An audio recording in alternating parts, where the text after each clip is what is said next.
The Xenomorph is a terrifying fictional creature to contend with. Gracing us with its horrifying physique in the first Alien film, it has since established its reign of terror as the ultimate apex predator, in which humans are likely never going to win against. Well, we're boned! Unless you're Ripley, of course. Get away from her, you bitch! Since its first appearance, it has become one of the most recognizable alien creatures to terrify and excite moviegoers, spawning a multitude of different sequel films that have kept the franchise alive. The video game scene also saw a number of different alien-related games across different generations, often portraying the IP with a much more action genre focus, one that the sequel Aliens is famous for. However, it wasn't until 2014 that the Alien franchise would see a return to its more horrifyingly traditional roots. Alien Isolation, a survival horror game that unfortunately puts you in the same room as a xenomorph, and without the ability to use pulse rifles or a power loader, meaning that your only option against the alien creature is to survive. Game over, man! It's game over! Armed with nothing but your crafting ability and your engineering prowess, Amanda Ripley, the daughter of the beloved Ellen Ripley, is on a mission to survive being stranded on a derelict space station while trying to uncover the truth about her missing mother. A game about surviving the xenomorph threat, as well as the demise of everything else around it, Alien Isolation was well received for its terrifyingly great adaptation of the alien horror. Not only was the xenomorph's unnerving form brought to the modern video game light, the world of the Alien franchise was also faithfully adapted, with the foreboding and cold atmosphere of a hulking spaceship being the only thing keeping you alive while you flee from the alien monster. A terrifying sci-fi game by all accounts, Alien Isolation brought to video games the horrifying experience of being stuck in a room with a stalking xenomorph. On a more personal note, the first Alien film is one of my favorites, and the more psychological and personal horror aspect of the xenomorph has always been a favorite of mine among its many films, and seeing Romulus finally put me in the mood to play a horror game that I've been putting off for a very long time. But 10 years have passed since Isolation landed on the horror scene, and it's not the only game where you are both a victim and prey to an ever-present monster. Games like Resident Evil have employed the use of the stalker enemy type in most of their recent games, from Jack Baker, Mr. X who gon' give it to ya, to Lady Dimitrescu, who made most players feel something else other than terrified. You mean snoo snoo? Yes! Amnesia the Bunker even made a more hyper-focused version of the constant threat, having you deal with a stalking enemy while trapped in an underground World War I bunker.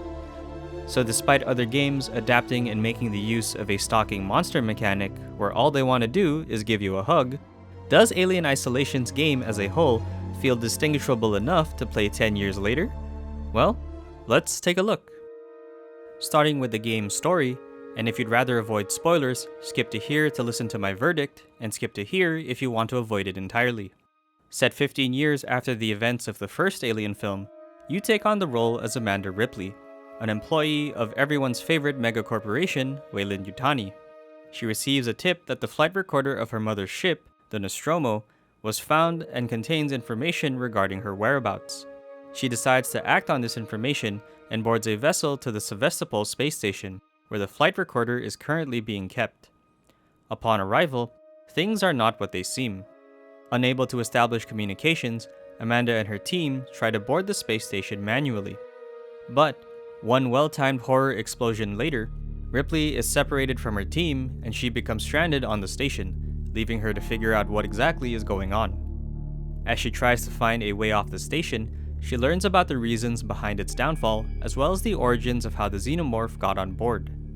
The story was a bit of a mixed bag for me. On the positive side, I did enjoy the sense of dread with Amanda being stuck on a derelict space station while learning about the reasons behind its downfall. A classic horror trope of being stuck in a madhouse, but it fits the theme of Alien Isolation appropriately, not to mention a nice callback to its alien roots.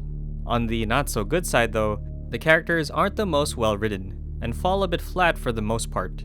There's a bit of personality with some of your own crew members, mainly your android friend Samuels and the slightly pro-Weyland-Yutani Nina, but most of the cast have very one-dimensional personalities, and fall into archetypical character tropes. Son of a bitch won't give us the command codes to let us bring it in on auto. Maybe you can get more out of the unhelpful bastard. Go talk to him. Amanda herself also fits into this category, and her personality falls into the typical survivor horror protagonist, usually reacting heavily to the gravity of the situation around her, often with shock and dismay. Damn you, Coleman! You knew that thing was here! Now that's unfair. I thought it might be there. There's a difference. Now, the passcode. 1702, okay? Now let's get down to the dispensary. You killed that guy! Because he was going to kill me, you saved my life. It's a serviceable story that at least satisfies the horror fan in me, but doesn't break new ground with its writing. If you're a fan of the first Alien film, the number of references and fan service is really awesome though, and the callbacks to specific scenes in the first film, along with LV-426 and the space jockey, more than satisfied the Alien fan in me. The presentation is definitely Isolation's strongest aspect. For a 10-year-old game, the graphics are still impressive, to the point that you could honestly mistake that it was made within the past few years. The lighting, the shaders, the textures of both the environment and models all look really detailed and clean that it betrays the actual age of the game. There's a few off-key visuals like anti-aliasing not being perfect, which I heard you can actually fix with a mod, as well as some facial animations being stiff in some scenes. But it didn't really detract much from me appreciating how good the overall visuals were. The lo-fi 70s sci-fi aesthetic of the first Alien film is masterfully replicated in Isolation. The CRT monitors, analog knobs, the high-pitched static sounds all give such a distinct sci-fi feel that you can only find in Isolation. The atmosphere and tension of the Xenomorph, and in some cases the synthetic working Joes, provide some very tense and scary moments that befit the horror nature of Isolation. The Xenomorph model is tall, dark, and scary, maybe handsome for some of you, and looks especially terrifying the closer it gets to you. The unnatural anatomy of its head, torso, and elongated tail make the silhouette of the Xenomorph scarily stand out. This is especially effective when you're hiding in a locker or underneath tables and the creature is just a few inches away from you.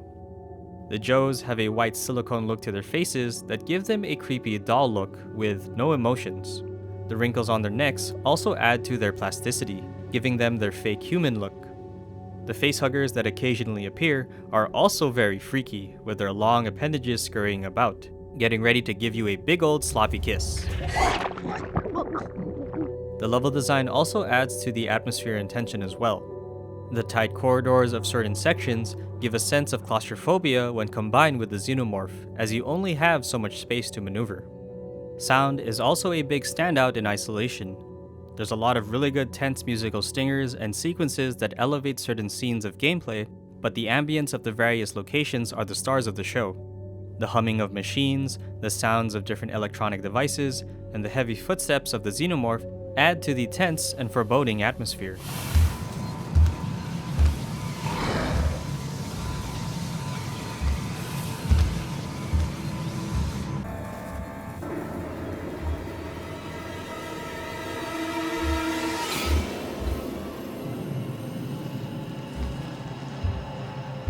Despite the 10 years that have gone by, the look and feel of the game has never lost its edge, and the horror atmosphere can still scare. Moving on to gameplay, Isolation blends both survival crafting and stealth as the basis for its mechanics. Amanda is capable of making a variety of tools to help her survive the onslaught of enemies that she'll encounter. While the ever-present Xenomorph is the constant threat, she will also have to contend with rogue synthetics as well as the desperate denizens of the station who will shoot on sight if need be. The crafting system works well enough to help you evade and fend off against the majority of the enemies, and there are items that work especially well against specific ones, like the EMP mine for the Joes or the Molotov which will prevent the Xenomorph from pouncing on you. There's a few others like the smoke grenade to cloud visibility, or the pipe bomb which works well with killing large groups of synths or human mobs, but the noisemaker tool was pretty much all that I needed for everyone, since stealth was always the main priority. Speaking of stealth, you'll be hiding out of sight from just about every enemy, meaning you'll be ducking into every single hiding spot or vent to avoid danger. Lighting and noise can affect how stealthy you can be, since the AI is very sensitive with how much of yourself you expose. Sprinting, for example, pretty much guarantees you'll be dead the moment the Xenomorph hears you. Having a light source open makes you an easy target in the dark, and trying to initiate combat means your Uber Xeno is ready to give you a ride. but making noise has some advantages as well. Attracting attention from the Xenomorph can also solve more human-related problems, without the need for you to commit to combat. Just be sure to have a plan once the Xenomorph starts looking for you as well. Hello there. It's a very dynamic system that can create some uniquely personal interactions. I've definitely had a couple of encounters where a slight distraction or a carefully placed sound got me out of a sticky situation. But it can also be frustrating at times, especially where the Xenomorph is involved.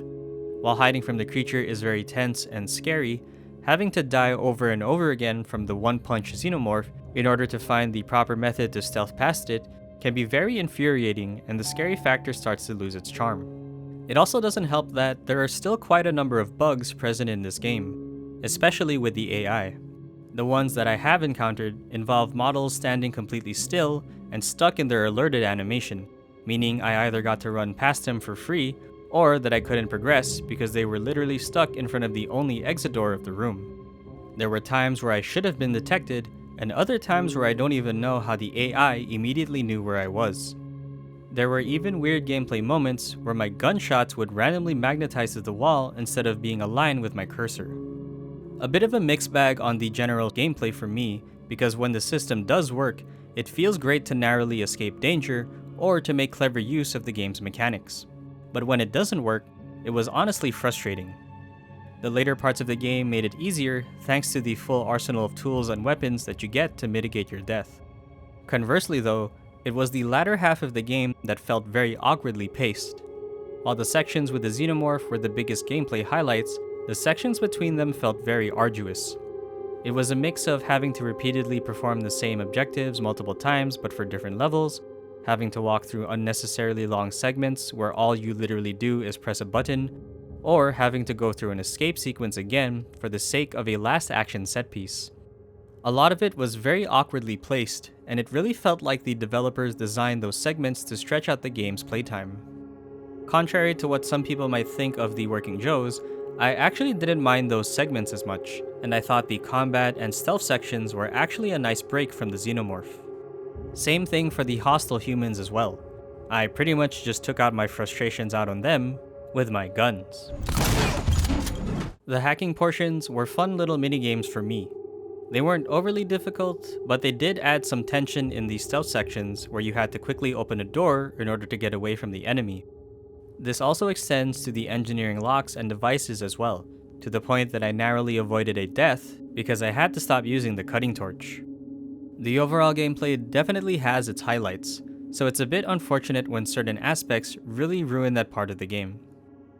All in all though, Isolation was still a fun game to go through. Despite the bugs, some very awkward pacing, and the repetitiveness, hiding and trying to avoid the gaze of the Xenomorph and the various denizens of the Sevastopol was a fun and thrilling ride. For me personally, as the stalker monster type, the Xenomorph still felt terrifying to hide from and felt distinct enough when compared to the other games that have employed a similar mechanic. I think most importantly for me though, it's the atmosphere of the alien sci-fi aesthetic coupled with the H.R. Geiger Xenomorph that really make it stand out with both the stalker mechanic and the way it's presented. It's really difficult to find a more distinct monster with a similar vibe in any other game, and to me, that's what helps give Alien Isolation its identity to still hold up as an amazing horror game even after 10 years. But that's gonna do it for today guys. Thank you all for watching. There will be more games to play and more videos coming soon, so please stay tuned if you'd like to see more. For now though, I'll see you all next time.